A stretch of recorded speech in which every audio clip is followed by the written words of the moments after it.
Well, just a quick note before we get into the episode.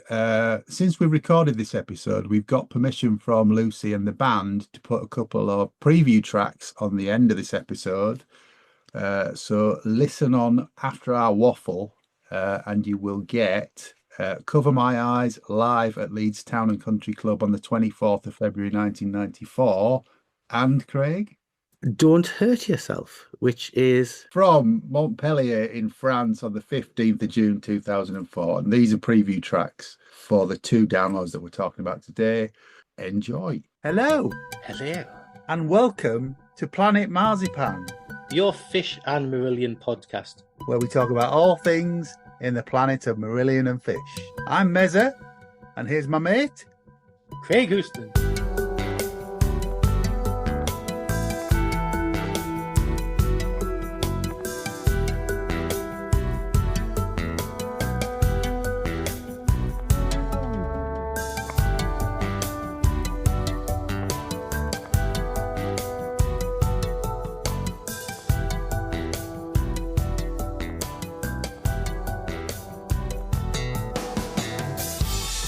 Hello and welcome to Planet Marzipan. I'm Mezza. I'm here with my good friend, Craig.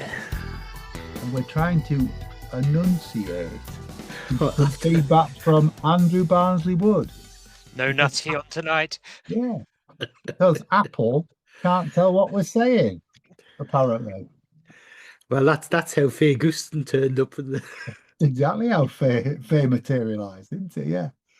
As you can tell from the title of the episode, we are here to talk about the Front Row Club, but we also have a guest with us. We have the man what knows stuff. We welcome back James Levey. Good evening. Hi, James. Welcome. Thank you. Just to say, congratulations on the 150. I know it's probably this will coming out a couple of weeks later, but I was listening to the 150th episode yesterday. Well done, boys. Thank you, mate. Yeah, you probably knew everything we were talking about there, didn't you? There's still some bits that always get out. There's always some interesting nuggets. Cool. Well, thank you for that. 150 episodes. Flipping it. Where's the time gone? Yeah, well, this will be 151. Will it? Yeah. Okay. We're doing a bit of leapfrogging. I was going to say, we've recorded other stuff, which is timey-wimey.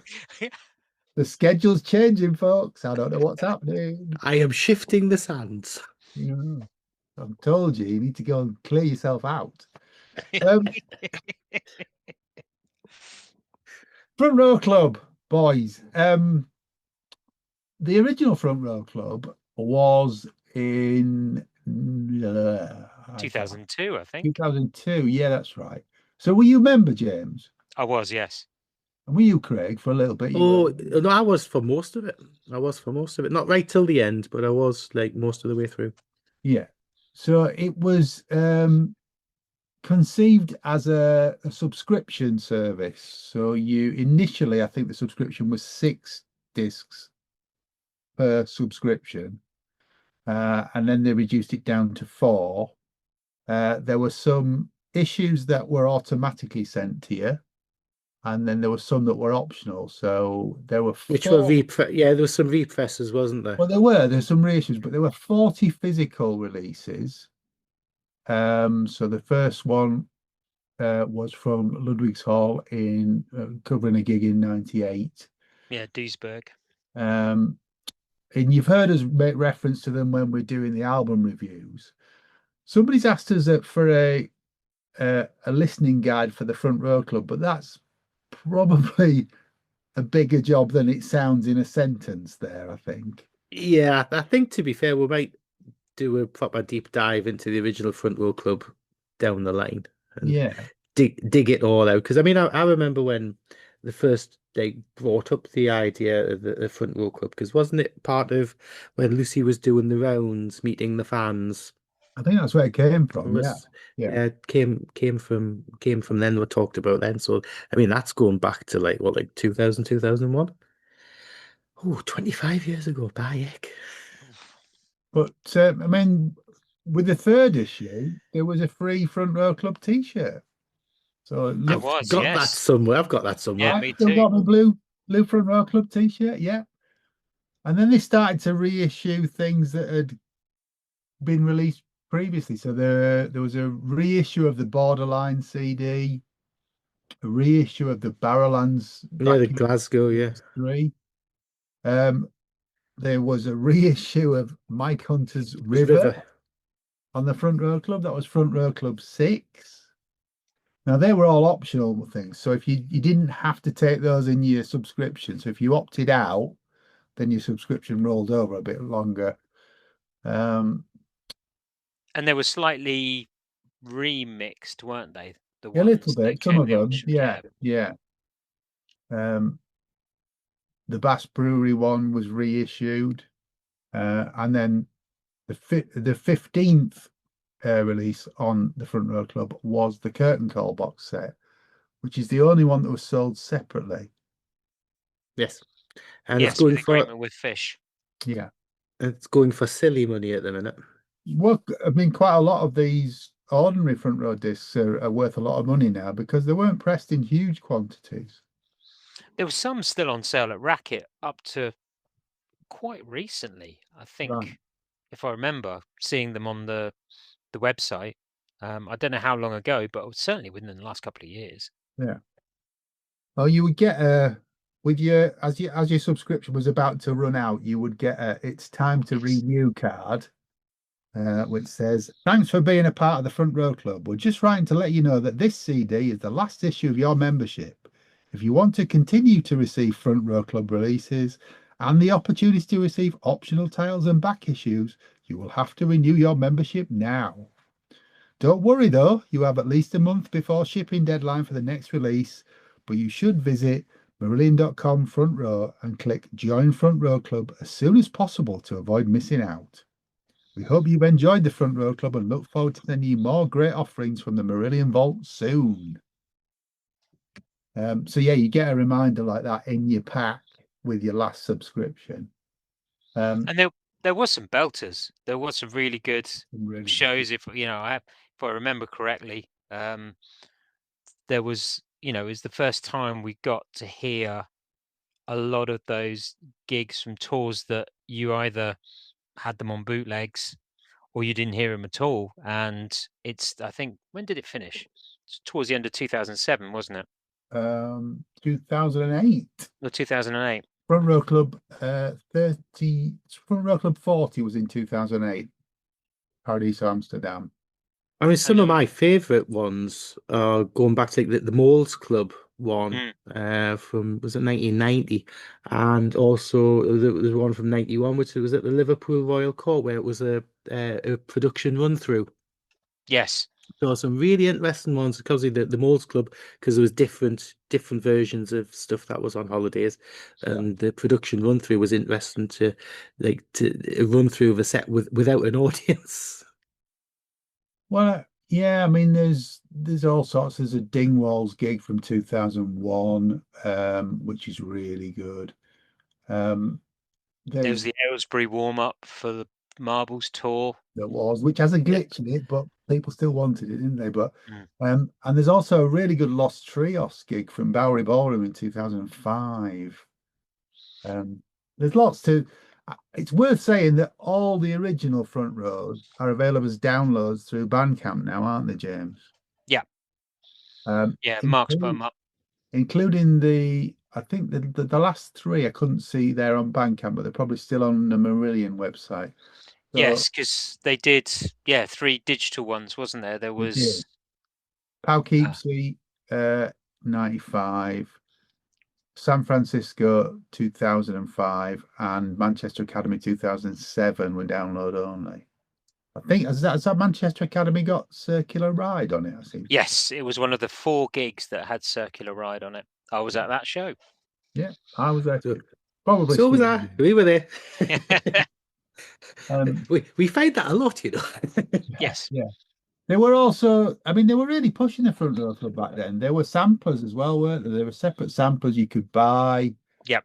With like best ofs, which they'd sell you really cheaply over the merch desk. They were kind of the forerunner to, or were they at the same time as? It was the same time, Same because the Crash Course the first one was 2001. 2001 on the university tour. That's right. So they ended up on the same format in a like a card sleeve, didn't they? So it was cheaper to produce.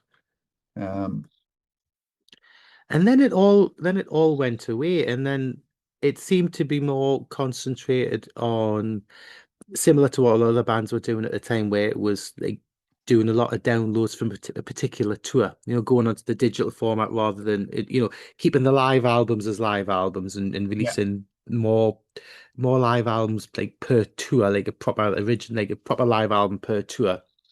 And then the weekends and things. So the Front Row Club kind of like drifted away because there was a lot of new material coming out. And then they went to the downloads of particular gigs on particular tours.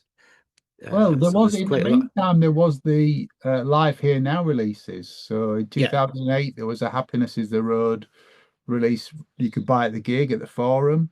Yeah. In 2012 there was Sounds Live, and in 2014 there was Live at the Forum. So they were sort of in the interim period, and as Craig says, they were still releasing live albums as well. I mean, there was a High Voltage one as well, wasn't there? Yes, from 2000. Was that 2010? Yeah. Wasn't it? Yeah. I think Mark's put some of them up recently on Bandcamp. Okay. I mean, when the Front Row Club started, there wasn't really too much live Marillion out there, was there? No, there wasn't. Slightly different now. Just slightly. Yeah. There's one or two live gigs out there for Marillion recorded.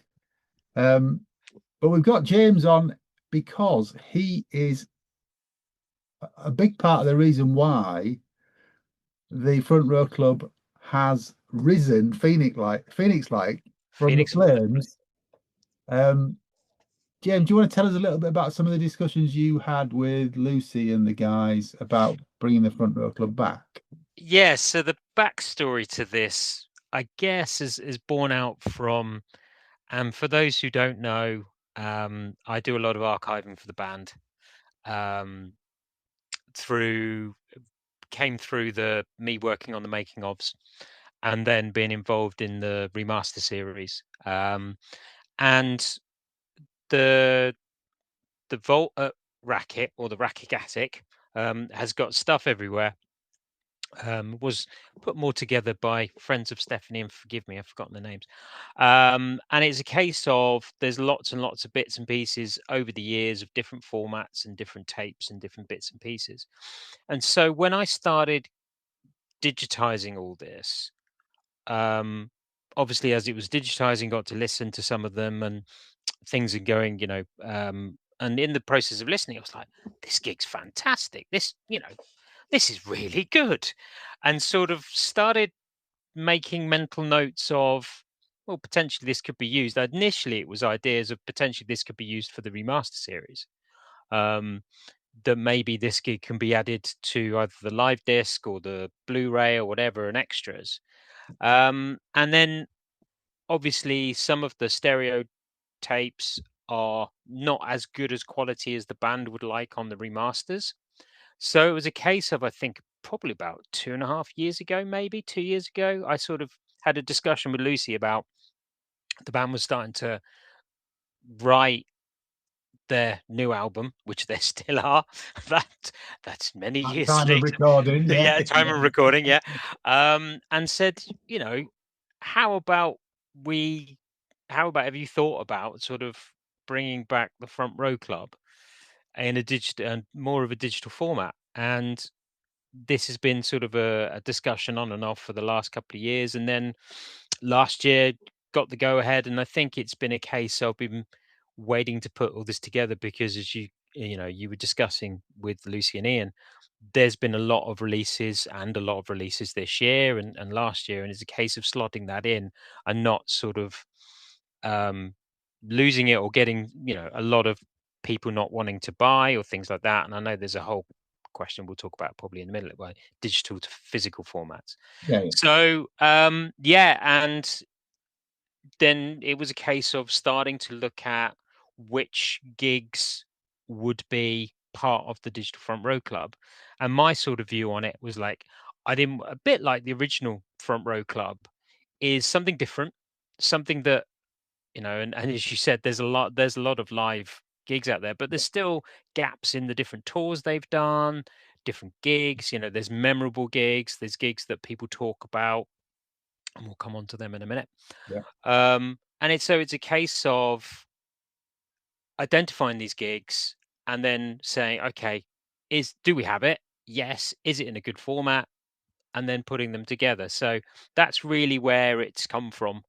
And with Mark Kennedy's artwork. And yeah, we're now out in the wild. And these certainly these first two have been mixed by Mike Hunter, haven't they? Yes. Yeah. So the view is that Mike will, where possible, do a mix of them before they get released. Yeah. I do a rough mix and then send it through to Mark and Lucy to have a listen to. Just to, as an ear, just as anything, then come back and go, no, can't use that. And then it goes to Mike for mixing, and then the artwork and the liner notes put together, and out it comes. Yeah. And I think, I can't remember whether Lucy talked about this in the recording or after we finished recording, but the idea is that the band, because you were going to send him to the band to listen to, weren't you? And the band were like, was no, at one point. no. Yes. Yeah. They said, they were like, yeah, you can release them, just don't send it to us. I think it's probably better, isn't it? You know, you can get more through that one. Well, you can see with the Ice Cream Genius live thing that H has been mixing, or was mixing for a couple of weeks, that it wouldn't get through their sort of quality filter. control, but not really quality control, just like I mean, I don't want to get onto it, but these first two are absolutely amazing, I have to say. I've got lots of live Marillion. These are two cracking recordings, they really are. The thing is, when I played them, I was absolutely like, what? I mean, it's like, these are like, why can't these like proper full, like released CD, like live albums? They are absolutely epic. Yeah, I mean, you two did have a bit of a part to play why Brave's the first one, I must admit. We've had chats in the pub and you've mentioned this gig many a time. Yeah. And another way I've looked at it is actually I go back to H's diaries and have a read through when he is talking about gigs that he said, oh, this is a particular good gig, and Leeds was always mentioned. And funnily enough, Montpellier as well. And so they were good start. I thought, yeah, it's, you know, why not start with two belter shows? You've certainly done that. Oh yes, you certainly have done that. Yeah, I mean, so is the plan going forward to release these ad hoc then, not sort of regular releases, but spaces between everything else? Is that the idea? That's the thing at the moment. It's a bit sort of spaced out because, as Lucy was saying, there's a lot of stuff coming. You know, you've got the Warner's picture discs, you've got .com, you've got Ice Cream Genius, you've got Rother's album, and so it's not a case of like the old one, every month we'll do that. And also the band are writing an album at the moment, so I'm starting to work on the second batch of them. Yeah, we'll front load a load to Mike, so mix before the band really gets into the meat and potatoes of mixing the album, and we'll have a good backlog to release them as and when. I don't think it's going to be massive gaps between them, but it won't be every 6 weeks they'll come out. It'll be as and when. Yeah, and they're on Marillion.com, but they're also on the Bandcamp page, aren't they? So on Marillion.com, they're there in WAV format. I think so, yes. Well, I'm just on it in a minute. That appears that, I mean, Mark Kennedy can correct me. He's not here, but he can correct me. But certainly the page that I'm on, it says it's WAV on the Marillion.com. But if you go to Bandcamp and buy it from Bandcamp, you've got options in MP3, FLAC, and other formats. So yeah, I think Mark has done it so it's in WAV format because it can be burnt to CDs. Plus, he's provided the CD labels as well. Yes, I mean, he's done full artwork for these, so full sort of CD trays and booklets, and as James says, the artwork for 2 CDs. So if you wanted to burn these off and keep them in your hand. Is this the point where we talk about physical media against downloads, James? Yeah. Okay. Well, as we're talking to you now, we're recording this on 18th of February. And yet Mr. Kennedy isn't with us because he had a much better offer this evening. And can we just say happy birthday, Vanessa? We love you. Wife's birthday. Yeah, happy birthday, Vanessa. I hope he's spoiling you, Vanessa, and it's fair enough that he's not here.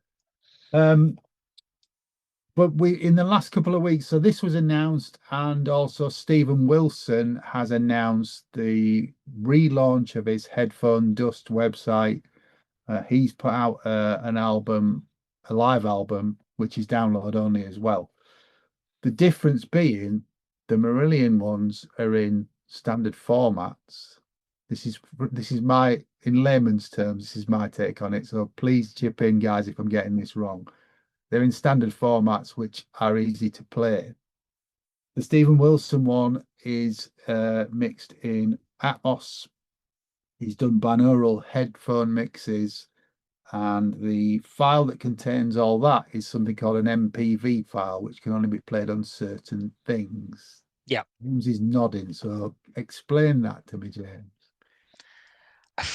I'm not an audiophile. Okay. No, I'm just going, yeah, you're right. That's as far as I Sorry, I thought you were going to go, yes, and no, I don't have a 5.1 Atmos set up at home, so no. But they say there's the MKV files for that, which is basically the similar kind of files that you use for like high-end like 4K and like HD video files. So they've got multi-channel options on that. So that's what you need you need a proper decoder to actually play the stuff in the format that you have. So yeah. So I think the Front Row Club is fine because I can work with that, whereas what Mr. Wilson's doing is a little bit beyond my reach. I'm talking to a few of my friends about getting that set up. It's specialist tech stuff, isn't it? Plus, yeah. Plus, you look at the pricing on it as well. You know, you download. I think isn't it about £19? It's £19 for the full thing, but that gives you all the mixes. So you've got the Atmos and the binaural and all of that.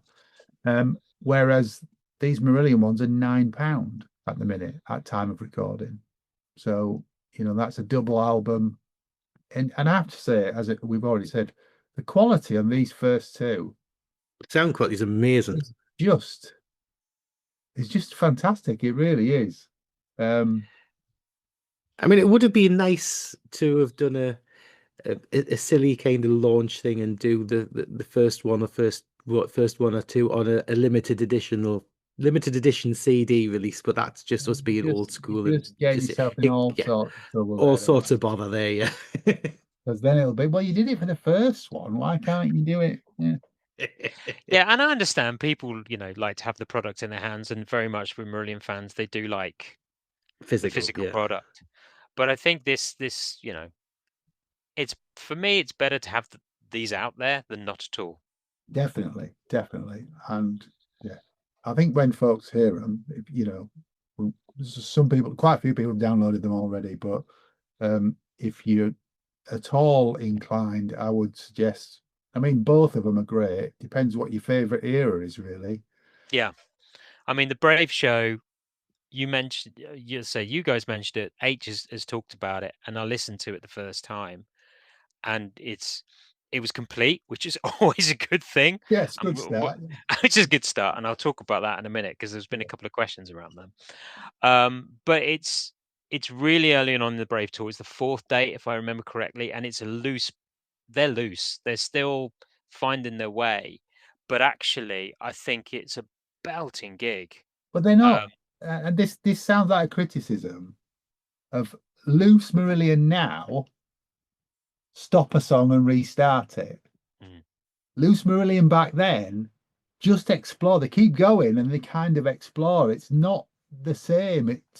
You're saying it's loose, but it's almost bits of it like a remix, because they're feeling their way through the music.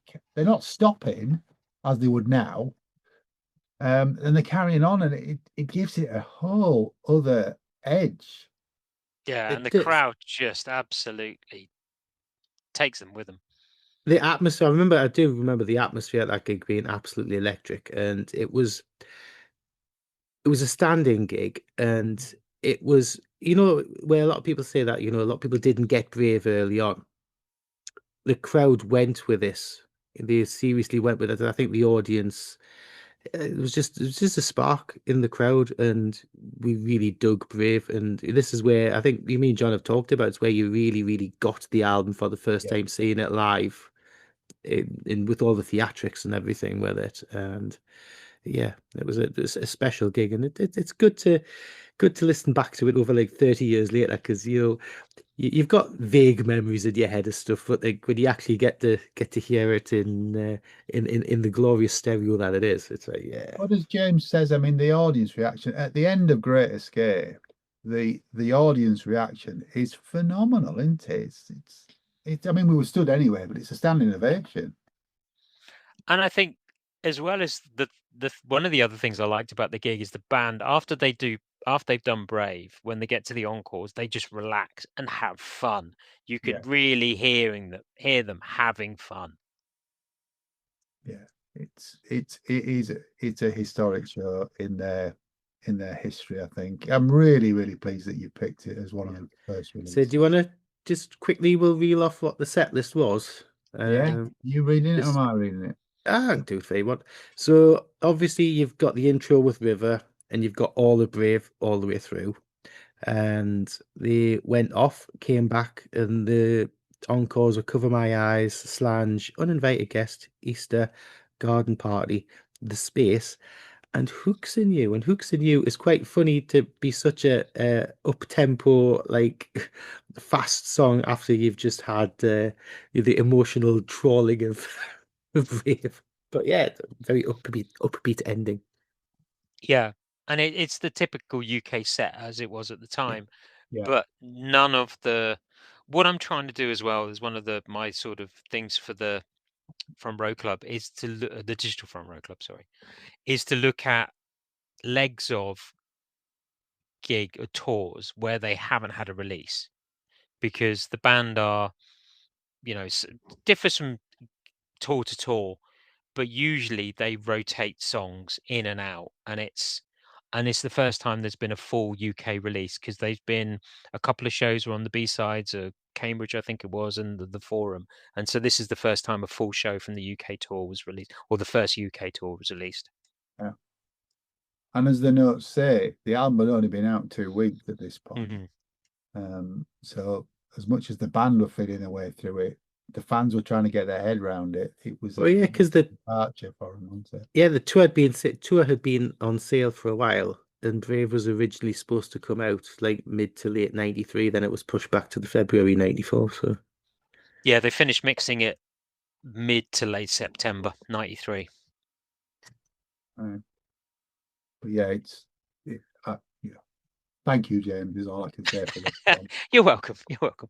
And then the second one is, again, H mentioned it in his diaries about the fan reaction, and so it was one I had my eye on. And again, it's complete, and it is a stunning gig. Yeah. So this is from Montpellier in France on the 15th of June 2004. Early on in the Marbles tour. Yeah, the set had been bedded in by then, and they were rotating songs on the second set, because this was the first tour they went off at an interval. But again, the crowd noises, remember, and you can hear the band, that the mics are picking up what the band are saying, which I think is brilliant, because again, it gives you a little insight of what they're feeling as well. And yeah, it was just when I listened to it again, another one I listened to, and I thought, oh, this is brilliant. Oh, this is good. And it's got some cracking versions of the Marble songs as well. It has. And again, I was listening to that one today. I mean, the intro's weird. It's got like the start is Invisible Man. Yeah. Like tuning a radio dial at the beginning, which I don't remember. That was the beginning of all. Actually, they've got they bring the loop of Invisible Man in early. Yeah. But they did. It's a weird intro, but that is the same for every gig. That is the intro tape. I can't remember it either. Oh, we're just getting old and decrepit. Is that what it is? And the intro to Invisible Man is, to use your terminology, a bit looser because they're kind of playing with it. It's not formed still. It's still fluid. It seems a bit longer and a bit more experimental. And H is really going for it at the end of that. Into Marbles 1, and again, it's comes straight out of that into the drum machine for You're Gone. Angelina, Mark Kelly's organ playing on that is just off the scale. Marbles 2 with that Rothery solo. Oh yes. The extended it, yeah. Yeah, is just amazing. Don't Hurt Yourself. Pete's backing vocals are quite high. Highlight for some Pete fans there. Fantastic Place. At the beginning of Fantastic Place, H, he exhales, he like sighs at the beginning, kind of psyching himself up for what he's about to do. Marbles 3, they don't get the start right. You know, it's they're playing with it again. The Les Dawson version. Yes, yeah, that's right. Into a cracking version of The Damage. Marbles 4 and Neverland. And then the encores, 21st Century, Pete's bass on that. Yeah, outstanding. It really is. And then you got some sections from Quartz, some sections from Brave. 3 Minute Boy, which is pre-screaming. So yes, it's not a long version. Yeah. But also halfway through it morphs into The Party. It's I mean, it's a great gig. It really is.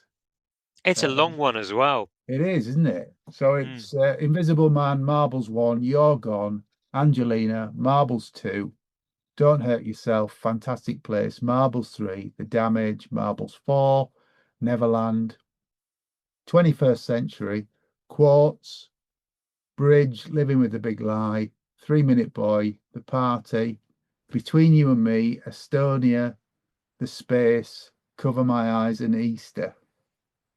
It's incredible.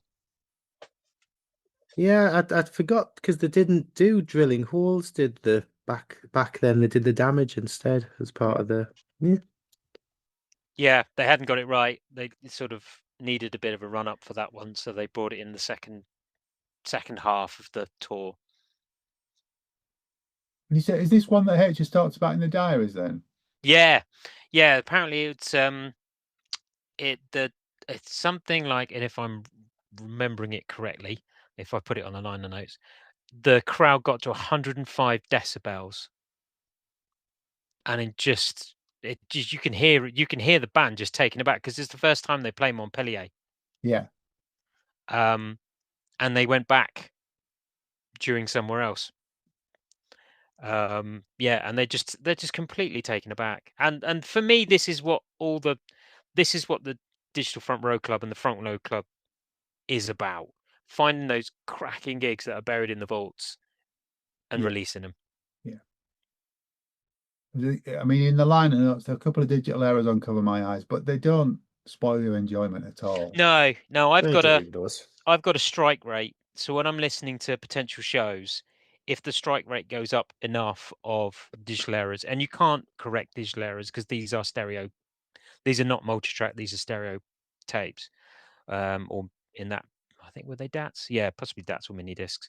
So you can't really correct them. But if it's not changing your opinion of the show, or if it's too much, or there's too many clonkers, or there's, then I know the band won't want it released. Yeah. It's always good to have the odd mistake, like you said on Marbles 3, when H cocks up the piano intro, and that brings apart the gig.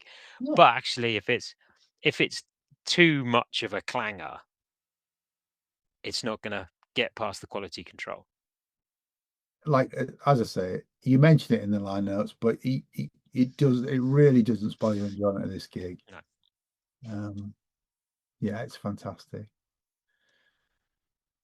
Are you able to give us any sort of pointers as to what might come up? If I'm allowed to. And Lucy said I can. She said fill your boots. So Okay. I can tell you the next two. Ooh, go on then. Ooh, exclusives there. Yes. Exclusive. So the next one will be a Holidays in Eden show. Yeah. From the Capitol in Hanover on the 9th of December 1991. So that's the second leg of the tour, yeah. The second leg of the tour. So no show's been released from the latter part of the show, latter part of the 91 Holidays tour, because they split the show up a bit. So they got rid of the acoustic bit and they went into, I think they were into smaller venues. So it's a bit more of a rocky set. And it is a good show. It is a very good show. And again, Mike's done a mix on it and it sounds amazing. So got some good ones for that one. And then the one after, and from DFRC4, is from the Afraid of Sunlight tour at the Forum in London. Oh, yes. On the 16th of September 1995. Yes. No. And yeah, that one's again a cracking show. It's got some really good versions. It's got a banging version of White Russian. Really is good. So yeah, that's going to be the next two. And as I said, I'm starting to work on the next batch. Yeah. Oh, they sound great. I mean, as you said, you're doing this work while you're discovering the stuff for the boxes as well. So yeah. I mean, presumably you're focusing on things where the boxes have already been out, so that you know what your options are, because anything else would be considered for the next boxes. Yeah, there's stuff that, you know, and I think this came back to the original Front Row Club is sort of looking at more the stereo tapes and things like that.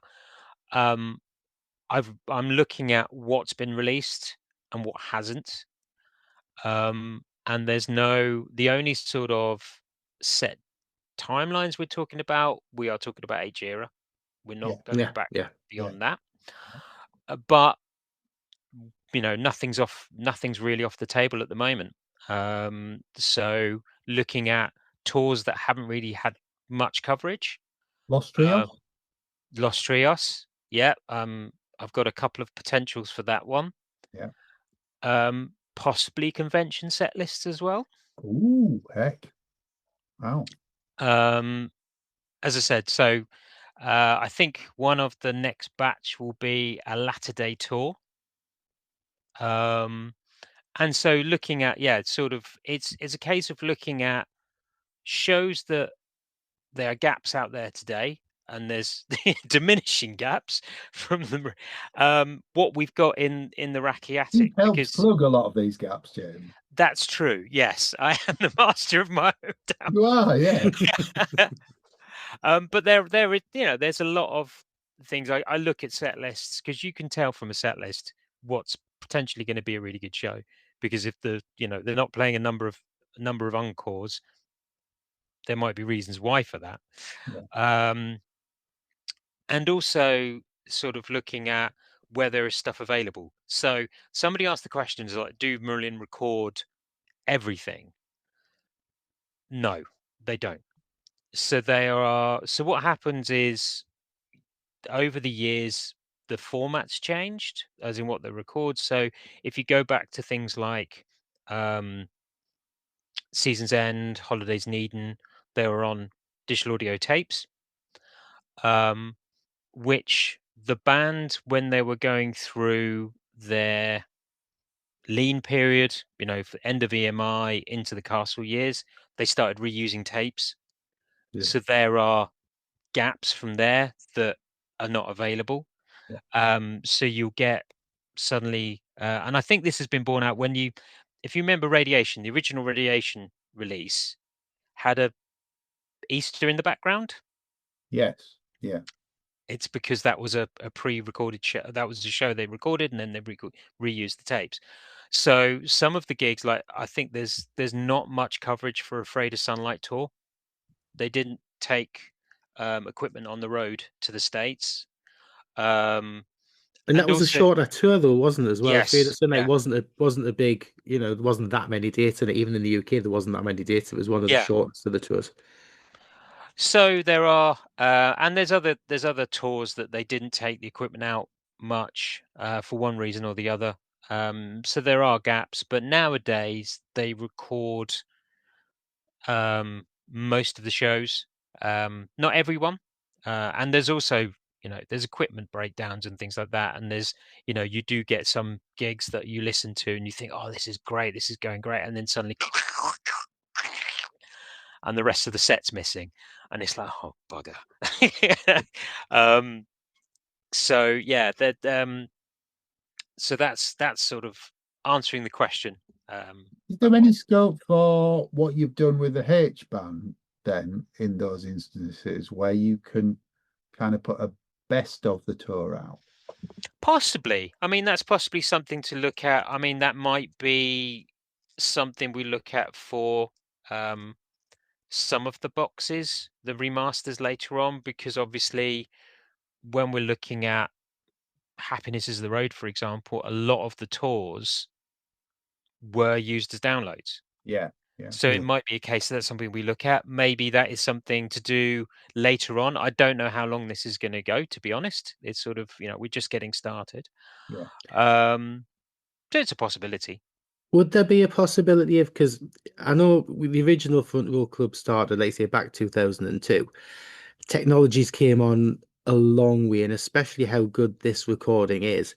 Do you think it's worth looking back at some of the older, like, best of front rows to clean them up a bit because some of them are like 20 plus years old, and obviously technology is gone a lot, so it would be worth re-looking and redoing some of the original ones just to bring them into the digital Front Row Club, because everything's on Bandcamp, but just to kind of think, oh, this is a particularly good one, give it a bit of a clean up and put it on the new one. Who knows? I can see the emails of complaint now, and I would direct them all to Craig. Well, yeah. Well, I'm not being well. Come on, that you're going through. It's a good idea to a point, but you're always going to get fan A who's already bought it saying, "Why have I got to buy it again?" So, well, why are they doing any of the remixes? Same thing, updating the technology. The remixes are different because most of us can hear the difference. I know you can't, but most of us can hear the difference. And that's the difference with the stuff on the gigs on the remaster boxes, because they usually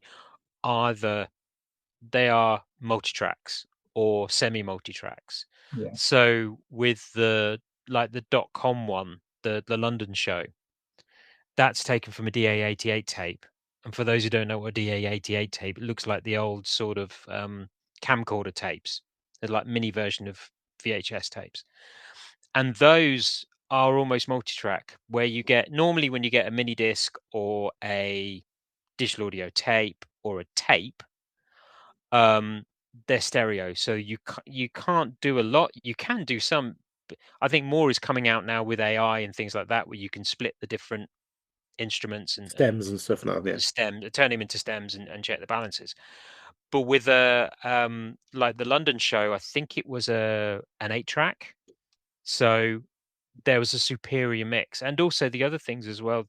Another reason I'm looking at with the selection of the shows from the Digital Front Row Club is stuff that's not been heavily bootlegged, that they're out there over the years, because we're talking 30, 35, 37, nearly 40 years ago with Seasons.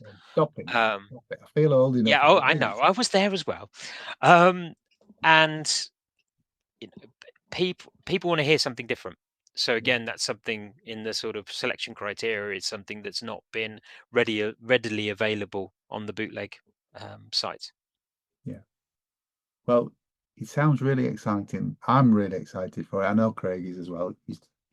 Despite salivating. I'm just so impressed with the sound on them. I just really am. Yeah, if it's anything like these first two, it's going to be amazing, James.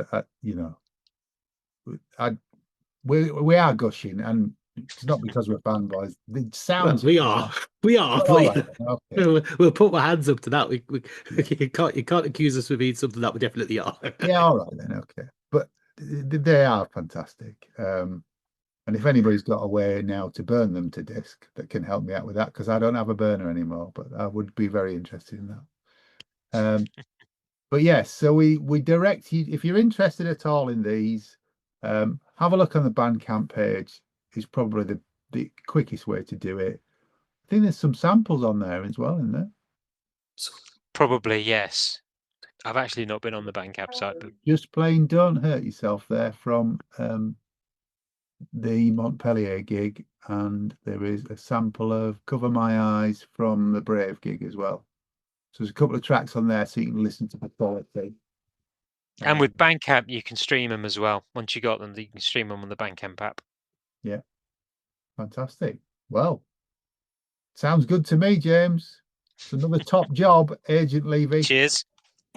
Thank you very much for coming back on. And we'll get absolutely welcome anytime, mate. Well, he's back next week. He's back next week when we cover H and Mr. Barbieri's Not the Weapon. Oh, you mean the one we've already recorded that's confusing the hell out of me? Yes. Yeah, thanks for that. The big announcement from Richard Barbieri about his new album, which has already happened because it came out, the announcement was last week now. Yeah, so next week we've got it's not an exclusive anymore. Yeah, so next week we've got the H and Barbieri project, and the week after that we've got the two gentlemen on themselves. We have. And Richard was very talkative. He was, yeah, and so was H. But but Richard was very chatty, talking about his new album. Okay, keep listening for those two live tracks as promised at the top of the episode. But thank you, as always, to James Levey. Absolute pleasure, boys. Thank you, mate. Thank you to my podcast other half, Faye Gouston. Right, thank you, young sir. All that remains to be said is good night from me. And it's good night from him. Take care, and James, stay alive. Get in. Hey. Top of the Pops.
There'll come a time when all of this is over. Something else will grow and take its place. The brand new car, scrap metal in a junkyard. The children playing will grow up and leave home. Put it away, this dream you can't stop dreaming. Put it away, this anger and desire.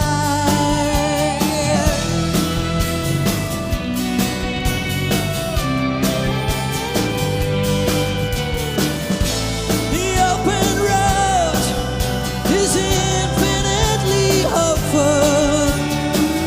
Take all those memories and throw them in the fire.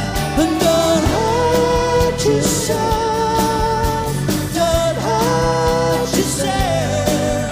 Don't hurt yourself anymore. Don't hurt yourself. Don't hurt yourself anymore.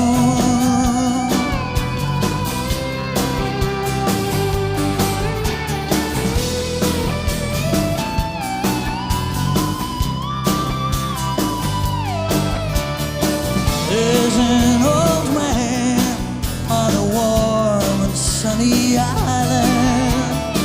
No job, no money, just a smile to call his own. You know what he says? The past can only haunt you. Live for today. Each day's an open door. And don't hurt yourself. Don't hurt yourself. Don't hurt yourself anymore. Nothing to lose. There's nothing to fight over. The shining stars, they seen it all before.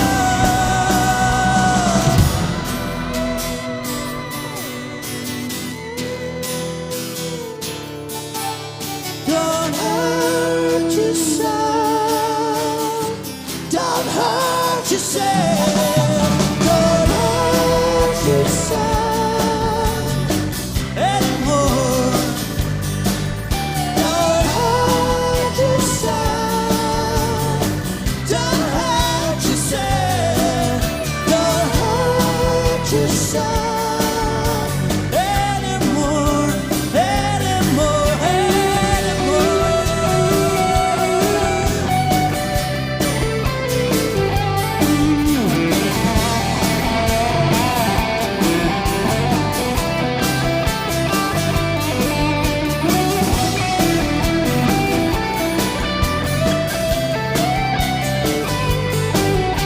Dust keeps coming, rust keeps coming, weeds keep growing. Where you going? Dust keeps coming, rust keeps coming, weeds keep growing.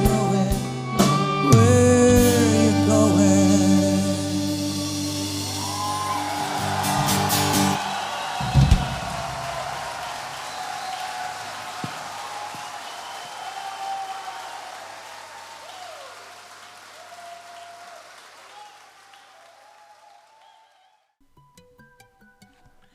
Thanks for listening to Planet Marzipan Podcast. Please like and subscribe from whichever platform you get your podcasts from. You can contact us at planetmarzipanpodcast@gmail.com and check out marillion.com, fishmusic.scot for all the good stuff.